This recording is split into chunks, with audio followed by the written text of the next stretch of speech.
Kasi ayon sa aking sa kaintindi, ibig sabihin, akin bang karapatan, akin bang kasalanan. Kung matuloy man sa hindi, yung kanilang operasyon, kalimalang kanina, maaaring magdudulot o mag-iwanan ng problema. Dahil sa 4 na buwan, sila ay hindi kamo dahil sa pagbabaga. Hindi sana ako maglalagay ng barkada. Dahil kung ito ay nasa tamang proseso.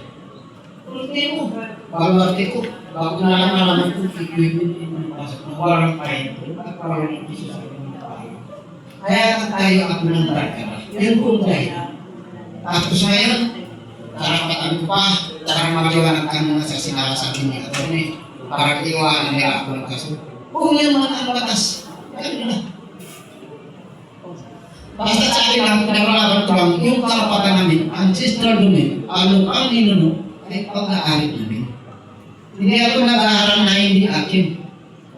Hindi ko sinasapaw, hindi ko inaangkin yung lupakang ninuno. Yun po ay komunal.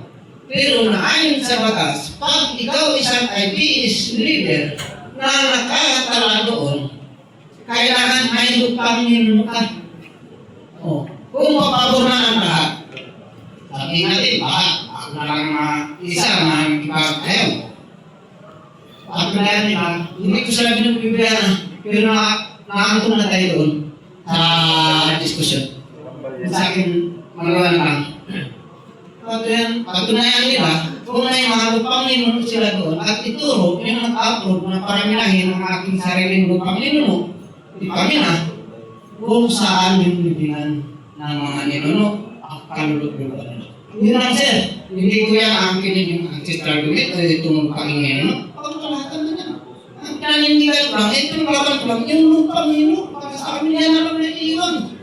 Na aming mga paninunuan, maraming salamat po. So, ito po, huli na si Manila, at patulad din natin po, pakikasembra po yung mga sembra naman.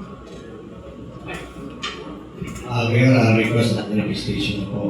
Please include also invited yung MGB. MGB. Para mas makikari na